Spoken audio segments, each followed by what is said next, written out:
Jose. Professor Miller sighed, the sound heavy with disappointment as he pinched the bridge of his nose. He tapped his finger against the stack of papers on his mahogany desk.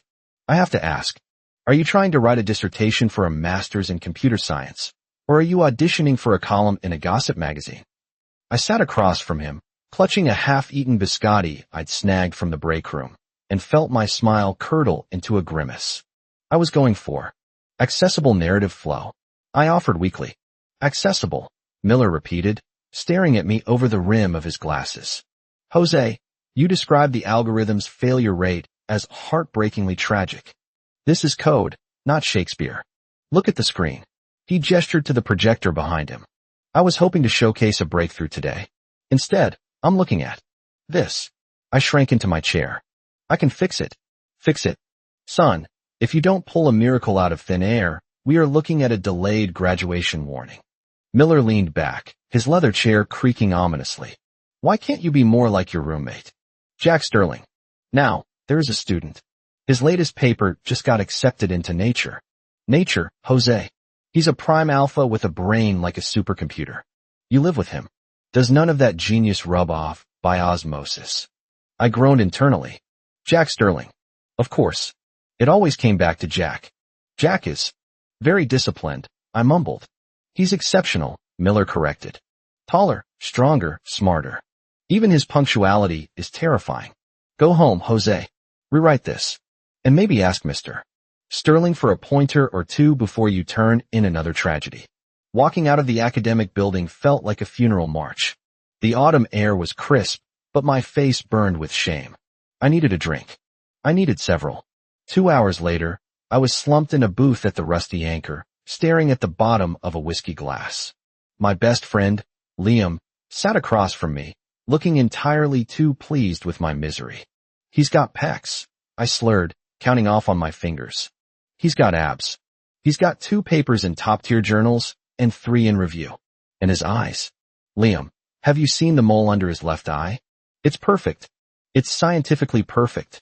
Liam chuckled, swirling his beer. And you, my friend, have nothing but a rejected draft and a crush that's been festering for 2 years. He leaned in, his voice dropping to a conspiratorial whisper. So here's the plan. You're pathetic. You're desperate. You need to leverage that. I want to drop out. I whined, dropping my head onto the sticky table. I want to go live in a cave. No, listen to me. Liam slapped my shoulder hard. I have a strategy. You're already drunk. This is liquid courage. You go back to the dorm. You find Jack. And you confess. I shot up, eyes wide. Are you insane? He's a true alpha. He's the Ice King. He'll look at me with those cold, amber eyes and freeze me to death. If he says yes, boom, you're the boyfriend of a genius. You can be a trophy husband, Liam argued, grinning like a devil. If he says no, you tell him his rejection caused you such deep psychological trauma that he owes you a co-author credit on his next paper as reparations. That is diabolical, I whispered. It's practical. Tonight's the night, Jose. Drink up. By the time Liam dragged me back to the graduate dorms, the world was tilting on a 45-degree axis. Liam, ever the chaotic wingman, stopped me in the hallway outside our unit. Okay, look at me, Liam commanded. He reached out and unbuttoned the top 2 buttons of my shirt, then yanked the collar wide to expose my collarbone. We need vulnerability. We need damsel in distress. He used his thumb to rub the skin around my eyes until it was red, then pulled a small bottle of eye drops from his pocket. Ow, what are you doing? I swatted at him. Making you look dewy, he hissed, dropping saline into my eyes. There, you look like a tragic, beautiful mess. If I wasn't an alpha myself, and if we didn't have zero chemistry, I'd hit on you. Now, remember the mission. Hug him. Seduce him. Confess. Got it. Hug. Seduce. Confess. I repeated, my heart hammering a frantic rhythm against my ribs. Liam knocked on the door, 3 sharp raps. The door swung open. Jack Sterling stood there. Even in a loose, gray sleep shirt and sweatpants, he looked like a god of war taking a personal day. He was tall, over 6'3", with broad shoulders that filled the frame. His hair was damp, dark strands falling over his forehead, softening the usual severity of his features. Hey, Jack, Liam said, putting on a bright, fake smile. Sorry to bother you. Jose here had a rough day with Miller. Drank a bit too much. He's feeling emotional. Mind watching him? I gotta run. Jack's gaze shifted from Liam to me. His eyes were dark, unreadable pools. I see. Liam nudged me forward. Go get him, Tiger, he whispered, before turning and practically sprinting down the hall. I stood there swaying. Jack looked at me, his expression impassive. Hey, Rumi, I managed, my voice trembling. Jose, Jack said. His voice was deep, a low rumble that vibrated in the floorboards. Come inside. I stumbled over the threshold. The air in the room shifted instantly. It didn't smell like a dorm room. It smelled like a crushed mint field after a rainstorm. Cool, sharp, and overwhelming. It was his pheromones. He must have just showered. The scent was potent, clean, and aggressively alpha. I tried to walk to my bed, but my knees decided to clock out. Whoa, I gasped, pitching forward. I didn't hit the floor. Strong arms caught me, one wrapping securely around my waist, the other cupping the back of my neck. I collided with a wall of muscle. My face buried itself in his chest. The fabric of his shirt was soft, but underneath, he was hard as granite. Careful, Jack murmured. The sound vibrated through my skull. I inhaled deeply, my nose pressing into his pectoral muscle. The mint scent was intoxicating. It cooled the burning alcohol in my veins. I nuzzled him, instinct taking over. You smell really good. Jack went rigid. Jose, you're drunk. I pulled back slightly, looking up at him. He was staring down at me, his jaw tight. Up close, his eyelashes were impossibly long. I'm not that drunk, I lied, forcing a polite smile that probably looked like a grimace. Gravity is strong tonight. You are clinging to me, Jack stated, though he didn't push me away. Because you're sturdy, I mumbled.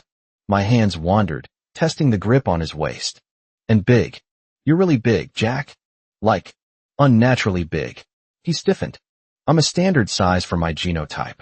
No, I whispered, leaning in, my inhibitions completely dissolved by the whiskey. I mean, everywhere. Jack took a half step back, creating a sliver of distance.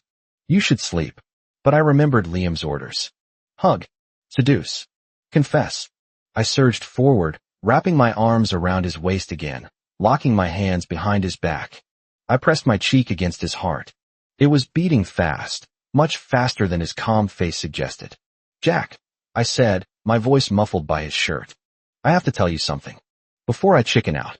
Jose, don't, he warned, his voice straining. I like you, I blurted out. I really, really like you. And not just because you're smart. Or because your face belongs on a billboard. I like you because you're you. The silence that followed was deafening. I squeezed my eyes shut. And I continued, the alcohol pushing the biggest secret of my life to the tip of my tongue. I'm scared you won't like me back. Because I'm weird. I'm not a normal guy. I pulled back to look him in the eye. I'm an omega. A male omega. I have the anatomy. You know? The double situation. Jack's pupils blew wide, swallowing the amber iris. His breathing hitched, heavy and ragged. He stared at me with an intensity that felt like physical weight. Then, he grabbed my shoulders. His grip was firm, almost painful. Without a word, he marched me toward the bathroom. Jack, I squeaked. Did I make it weird? He didn't answer. He shoved me into the shower stall and turned the cold water on full blast. Hey, I shrieked as the icy deluge hit me. What the hell? You have a disease. You. And then, I heard it. It wasn't a sound from his mouth. His lips were pressed into a thin, white line. It was a voice, echoing directly inside my brain, clear as a bell but layered with a strange, hissing distortion. My wife. He said he likes me. He said he's my wife. I froze, water dripping down my nose. I stared at Jack through the spray. He was just standing there, looking angry. Snakes hate alcohol. The smell is terrible. But he smells like strawberries. Sweet. Ripe. I blinked. Snakes? The voice in my head grew louder, frantic. Control it. Don't shift. The tail is trying to pop out. No. Not now. If he sees the scales, he'll run. But he said he's an omega. He has the unique anatomy? I watched, horrified, as Jack's eyes seemed to flash a brilliant, glowing gold. Wait, The voice continued, sounding giddy and terrifying at the same time. If he has the internal structure, and I have the hemipenes, I have too. He can take both. Oh heavens. We are biologically compatible. We are perfect. My jaw dropped. To what? I whispered aloud. Jack didn't seem to hear me. He was staring at my wet shirt. Look at him. So wet. So small. I want to wrap around him. I want to squeeze him until he smells like me. I want to bite the back of his neck. Jack, I said, trembling. He blinked, seemingly snapping out of a trance. Wash up, he said, his actual voice cold and distant. You stink of whiskey. I love him. I love him so much it makes my fangs ache. I need to make him forget seeing my eyes change. I need to induce a mild hypnotic state. Wait, what? I backed up against the tiles. Hypnotic what? Jack stepped into the shower, fully clothed. He reached out, his hand covering my eyes. Sleep, my sweet strawberry. Just sleep. A wave of darkness crashed over me, heavier than the water, and the world dissolved. I woke up with a headache that felt like someone had taken a jackhammer to my frontal lobe. I groaned, rolling over and burying my face in the pillow. The room was bright. Too bright. I squinted at the clock on the nightstand. 8 a.m. Saturday. I sat up, rubbing my temples. What happened? My memory was a staticky blur. I remembered the bar. I remembered Liam's terrible advice. I remembered walking to the door. And then, nothing. A black void. I looked down at myself. I was wearing pajamas. Not my pajamas. These were gray silk, massive on my frame. The sleeves hung past my fingertips. I sniffed the fabric. Mint. Oh no, I whispered. Oh God. I scrambled out of bed and ran to the bathroom mirror. I looked like a disaster, but a clean disaster. I pulled the collar of the oversized shirt down. There, right on the junction of my neck and shoulder, were two small, red marks. They looked like pinpricks or a bite. Did he bite me? I asked the mirror. The bathroom door opened. I jumped a foot in the air. Jack stood there, wearing a black tank top that left absolutely nothing to the imagination. His arms were corded with muscle, veins traversing the forearms like a road map. You're awake, he said. Jack, I yelped, pulling the shirt up to my chin. Hi. Good morning. Why am I wearing your clothes? He leaned against the doorframe, crossing his arms. You passed out in the shower last night. You were incoherent. I didn't want you sleeping in wet clothes. My face went nuclear. You changed me. I kept my eyes closed, he said smoothly. Liar, a voice hissed in my head. I looked everywhere. His skin is so soft. Like warm silk. I wanted to shed my skin and wrap him in it. I stared at him. His face was stone cold. Not a muscle twitched. But the voice. That was his voice. In my head. Again. And the marks. I pointed to my neck, my voice shaking. Jack's gaze flickered to the spot. Mosquitoes. We need to check the window screens. I couldn't help it. He tasted so good. Just a little taste. To mark him. My scent is embedded in his glands now. Any other alpha comes near him, they'll know he belongs to the snake. I swallowed hard, backing up until my hips hit the sink. Right. Mosquitoes. Big ones. Are you hungry? Jack asked. I'm going to the cafeteria. Yes. Yes, food. The cafeteria was bustling. We stood in line, the noise of clattering trays and student chatter filling the air. Jack stood behind me, a silent sentinel. People gave us a wide berth. Jack had that effect on people, an aura of do not approach unless you have a PhD, but inside my head, it was a different story. Look at the back of his neck. I want to lick it. No, control yourself, Shujo. You are a civilized academic, not a feral reptile. But he's so small. I could fit him in my coils so easily. I grabbed a tray, my hands shaking. This was insanity. I was hallucinating. Or, I was telepathic. And my roommate was a snake? A snake who wanted to coil me. Jose. A high-pitched voice shattered my internal panic. I turned to see Sarah, my cousin, bouncing toward us. Sarah was a physics grad student, bubbly, loud, and painfully touchy-feely. I haven't seen you in weeks, she squealed, launching herself at me and wrapping her arms around my neck. You never answered my text last night. You jerk. I hugged her back awkwardly, conscious of the looming presence behind me. Sorry, Sarah. I had a rough night. Suddenly, the temperature dropped 10 degrees. Who is she? Why is she touching him? Why is he letting her? Get off. Get your paws off my wife. I will bite her. I will inject venom. No, that's illegal. I will just hiss. Loudly. I flinched, glancing back at Jack. He was staring at Sarah with the intensity of a sniper acquiring a target. Who's this? Sarah asked, pulling back and eyeing Jack. Wow. Tall, dark, and scary.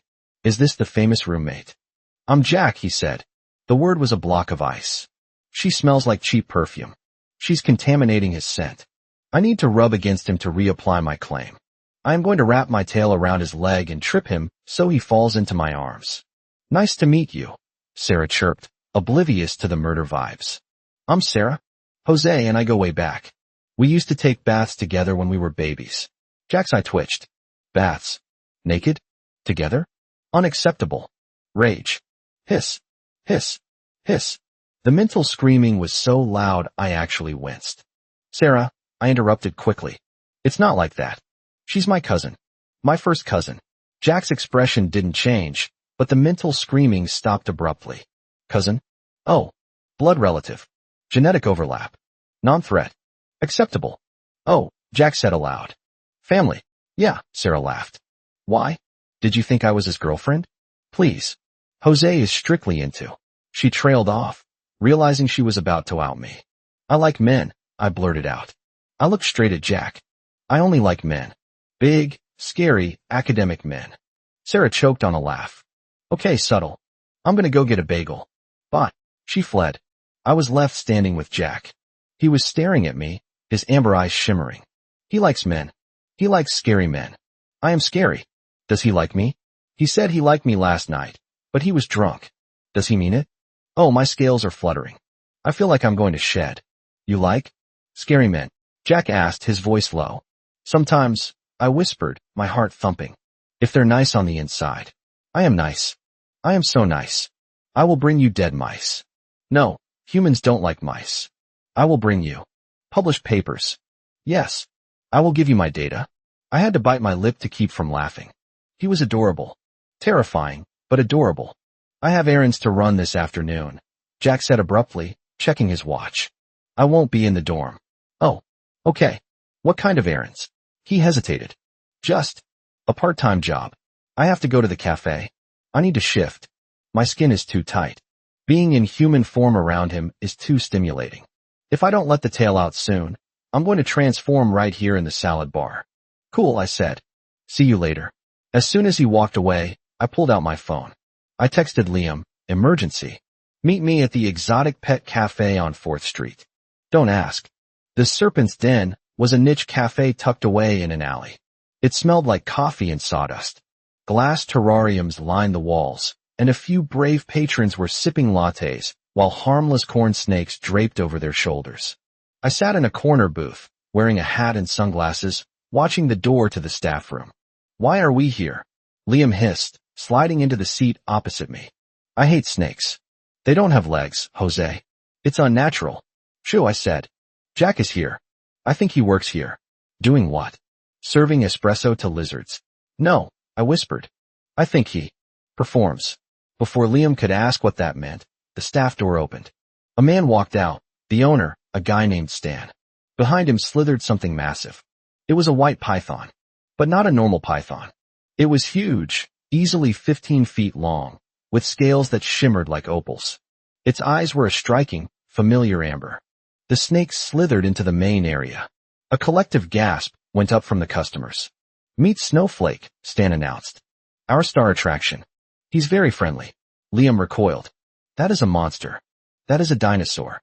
I watched the snake. It moved with a terrifying grace. It ignored the other customers and glided straight toward our table. It's him. It's my wife. Why is he here? Oh no. I'm naked. Well, I'm a snake, so I'm always naked, but this feels personal. Does he know?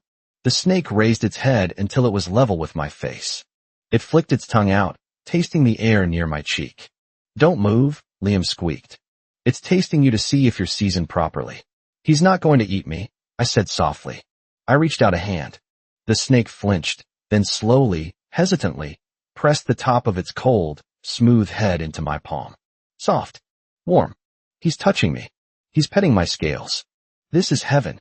I am never washing this head again. You're a good boy, aren't you? I murmured, scratching behind where its ears would be. The snake let out a low, vibrating purr, a sound snakes definitely shouldn't make. It looped its body around the leg of the table and rested its heavy head on my lap. Liam looked horrified. Dude, that thing is cuddling you. He likes me, I said, smiling. Liam leaned in, his voice dropping to a whisper. Hey, speaking of snakes. I read this thing online. You know how Jack is. Intense. Well, snakes have. You know. He made a vague gesture with his hands. What? Two, Liam whispered loudly. Hemipenes. They have 2 dicks, Jose. The white snake in my lap went rigid. He knows. How does the loud friend know about my anatomy? Is it obvious? Do I walk funny? Oh God, Jose knows. He's looking at my midsection. This is mortifying. Liam, I hissed, blushing furiously. Shut up. I'm just saying. Think of the logistics. Or the possibilities.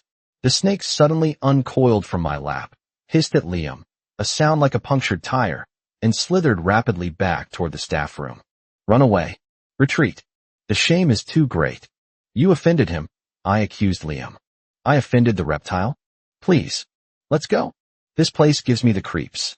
I sent Liam home and lingered near the cafe for another hour, hoping Jack would come out. But he didn't. Eventually, the sun began to set, casting long, bruised shadows across the alleyway. I decided to head back to the dorm. I took a shortcut through the narrow lane behind the cafe. Bad idea. 3 men stepped out from the shadows. They reeked of cheap beer and bad intentions. Hey, pretty boy, the leader sneered, flicking a switchblade open. Nice watch. Hand it over. Phone too. I froze, backing up until my spine hit the brick wall. I don't have cash. We'll take the phone then. The man stepped closer. And maybe we check what else you have. Panic seized my throat. I opened my mouth to scream, but fear choked me. Suddenly, a blur of white motion erupted from the roof of the cafe. Something heavy landed between me and the muggers. It wasn't a man. It wasn't fully a snake. It was Jack. But not the Jack I knew. His upper body was human, broad shoulders, ripped chest, furious face. But from the waist down, he was a massive, coiling white serpent tail. He rose up, towering over the thugs, his eyes glowing like molten gold. He opened his mouth, and fangs, long, curved, and deadly, glistening in the streetlight. Leave. The voice wasn't human. It was a subsonic boom that rattled my teeth. The muggers didn't scream. Their eyes rolled back in their heads, and they simply collapsed in a dead faint, foaming slightly at the mouth. A woman walking her dog at the end of the alley looked over, saw the 15-foot snake man, shrieked, and promptly fainted as well. Silence descended on the alley. Jack turned to me. His chest was heaving. The massive white tail twitched nervously against the asphalt. He saw the monster. It's over. He's going to run. He's going to call the police. I should have stayed hidden. I ruined everything. He looked terrified. The mighty predator, shaking like a leaf. Jose, he rasped, his voice sounding torn. I can explain. I'll erase your memory. You won't remember the monster. He reached for me, his claws retracted, hand trembling. I didn't flinch. I didn't run. I stepped forward and slapped his hand away. Then I grabbed his face with both hands. You idiot, I said, my voice breaking. Jack froze. Idiot? He's not screaming? You saved me, I said. I looked down at the tail. It was pearlescent and beautiful. Is this you?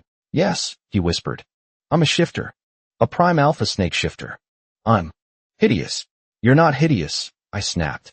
You're Jack. You're my roommate. You're the guy who fixes my computer and smells like mint and... I took a breath. And thinks about me constantly. Jack's eyes widened. You can hear me. Loud and clear, I said. Since last night. I heard you in the shower. I heard you in the cafeteria. My sweet strawberry. Really? Jack's face turned a shade of red I didn't think was possible for a reptile. He covered his face with his hands. Kill me. Just kill me now. No. I pulled his hands down. I want to hear it. Say it. Out loud. No telepathy. Jack looked at me, his amber eyes searching mine for any sign of disgust. Finding none, he took a shaky breath. He leaned down, his forehead resting against mine. I love you, he said, the words rough and raw. I've loved you since you moved in. I've loved you every time you burned toast. I've loved you every time you cursed at your code. You're my mate, Jose. My soul. My heart sword. I love you too, you big lizard. Snake, he corrected automatically. Whatever. I stood on my tiptoes and kissed him. His lips were cool, but his mouth was hot. He groaned, a low, animalistic sound, and his tail instinctively wrapped around my legs, lifting me up until I was eye level with him. The embrace was tight, possessive, and perfect. We broke the kiss, gasping for air. So, I said, looking him in the eye, breathless. About what Liam said. Jack groaned, burying his face in my neck. Please don't. He said Snake's half. Too. Jack lifted his head. He looked wary, but there was a spark of heat in his eyes now. Yes. It's a biological adaptation. I smirked, running my hand down his chest, over the rigid abs, toward where the human skin met the white scales. And I told you last night, I whispered, that I'm an omega. I have the internal capacity. Jack went still. His pupils dilated until his eyes were almost entirely black. He remembers. He wants it. He wants both. Oh heavens. I need to find a bed. Immediately. Are you thinking about dragging me to a nest? I teased. Yes, Jack growled. My bed. Now, what about the muggers? I gestured to the unconscious bodies. Stan will handle them, Jack said dismissively. They'll wake up thinking they had a bad trip. He tightened his coil around me, holding me secure. Hold on, he commanded. To what? To me. And with a burst of speed that made me shriek with laughter, he slithered up the side of the building, carrying me toward the roof, toward the dorm, and toward a very interesting night of scientific discovery. 2. I muttered to myself as we soared over the city. This is going to be a hell of a thesis. Best thesis ever, Jack's voice echoed in my mind, warm and full of love. I'll even co-author it.